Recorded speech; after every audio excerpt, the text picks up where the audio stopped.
Welcome to the Printed Prop Shop. I'm Michael as usual. So today, if you notice the title, it's called The Tip and Katan's Headband. So I've been a huge fan of Odin Makes for years. I was lucky enough before I left California that he gave me a tour of his studio and showed me the builds that he had done. Gave me some great tips. Just a delightful guy.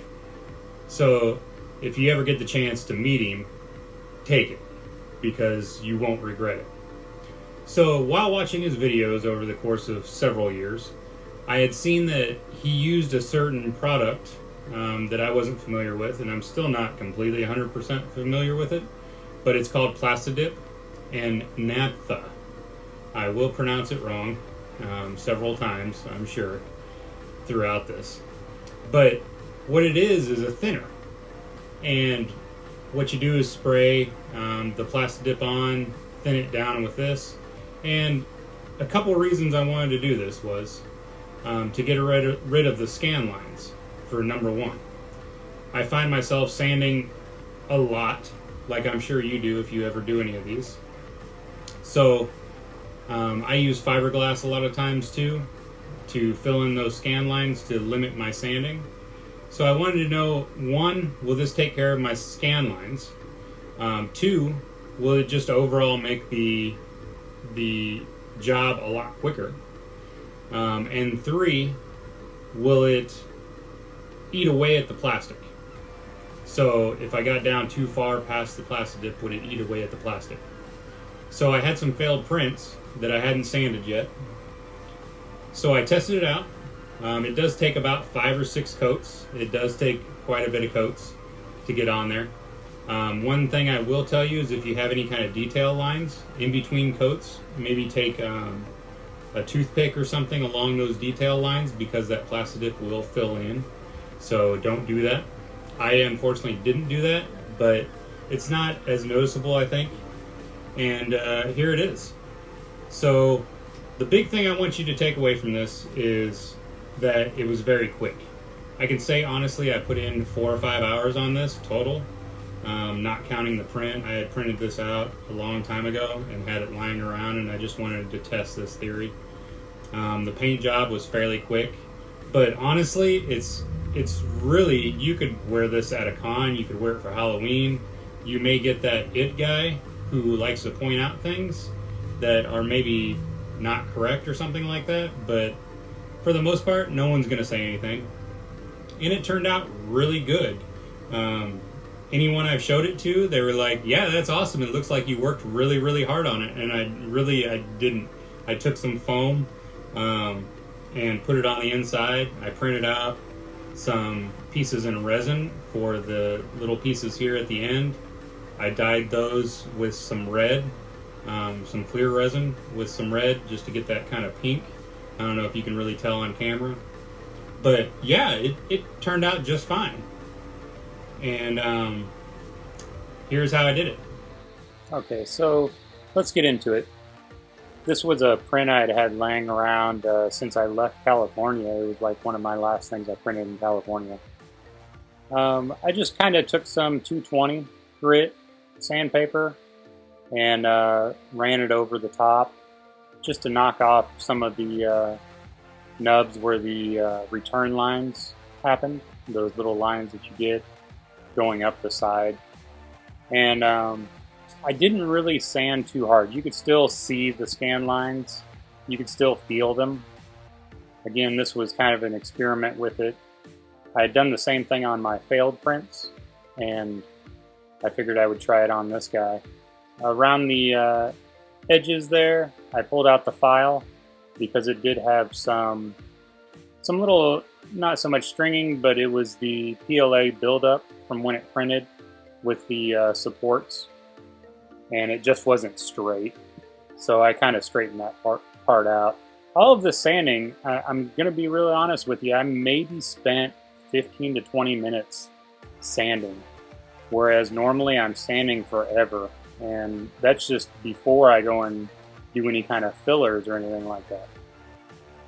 So I just went through, I did sand out the little caps there with another file, just to kind of make them a little bit more round. because the print, when it printed, just didn't print completely round with it. The sides weren't really rounded. So I went over it. The inside, I really didn't sand at all on the inside.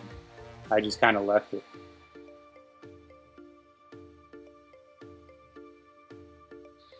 And here's our Plastid dip. So Plastid dip you can find in pretty much any hardware store. Walmart, Lowe's, anything like that. You can buy it online. Be quite honest with you, I'm not sure of the actual use for it. I think it's used in automotive. But I did go ahead and spray about 6 coats on there. And I would let it dry for about an hour in between each coat.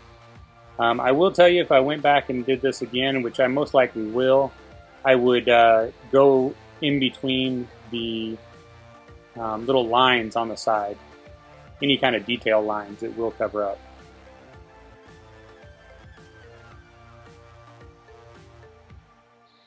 And here's our naphtha. There we go, naphtha. It is a varnish thinner and enamels for thinner. Honestly, I guess it's used for thinning if you varnish something mainly. It's kind of the first time I heard of it was on Odin's channel. And again, it can be picked up in any hardware store. Pretty easy to find.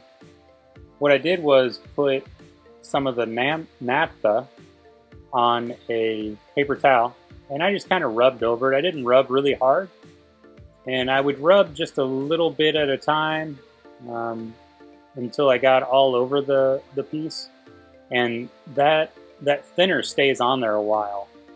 It doesn't evaporate right away. I'm not sure of the full chemical compound on it, but it doesn't really just evaporate. Once I got it on there for at least one coat, then I started going over it with my finger or thumb with the gloves on. Again, always wear gloves. This will not only save your skin, but it'll also keep the paint from transferring onto your skin.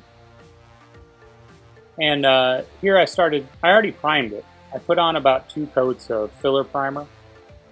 And I started doing my outlines in black. I just used a deep black again, like I have before in the past. I like to outline it. It shows some shading and things like that, especially those lines. Again, if you put on several coats of that Plastid dip, your detail lines are going to have trouble coming through. It's going to want to fill those in. So what I should have done, and what I will do in the future with any kind of detail lines, is take like a toothpick or something in between coats after I spray it on there, and really dig those out before it sets in. Oh, and the little mannequin head. You can pick up these styrofoam mannequin heads. If you don't have one, pick them up. Like Hobby Lobby, Walmart carries them. Just hot glue them to like a piece of wood like that. These are really convenient. Some of the larger helmets I have to put on a larger piece of wood, but they are convenient. And I think they're relatively cheap. I think they're maybe $5 to $10. I've had this one for quite some time. Here I go. I've got my outlines done and let that dry. Always let it all dry.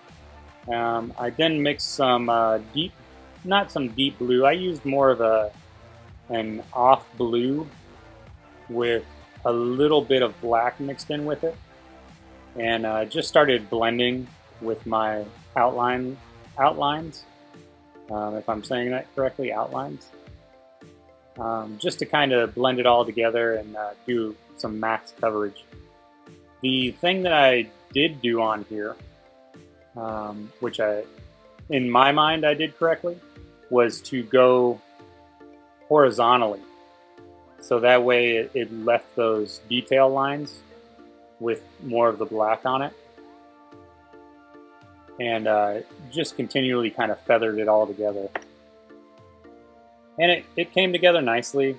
Again, the paint job isn't crazy awesome on it, but I did want to prove the point that it came out smooth. That's the biggest point that I got right here.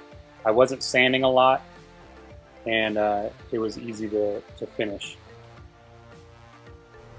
So there it was. It was that easy. I mean, literally 4 or 5 hours of work. I would spray on a coat of Plasti Dip, go and do something else, maybe work out for an hour, or maybe play a video game, watch a movie or something, work on another project. This was really in between, and when I say 4 to 5 hours of work, that's really it. After I put on the Plasti Dip, I put on the thinner, thinned it out, put on a couple coats of filler primer, and then wet sanded, and I was ready to paint. The one thing I will tell you with this is always be careful with the thinner, because it is flammable. Don't work with it just indoors without any kind of ventilation. You should wear a respirator if you can't get proper ventilation. I would say probably work outside. You saw me in the video working inside, but I did have a fan going and things of that nature, windows open, everything like that. So I was being safe with it. Keep it away from open flames, things of that nature. So I have to give a huge thank you to Odin.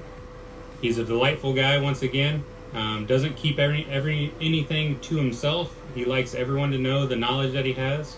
I even hit him up when I told him that I had discovered this, and he was so awesome. He said that he was pretty sure he knew what I was talking about, but he would let me reveal it. So I thank him again for that, to let me reveal it on my channel.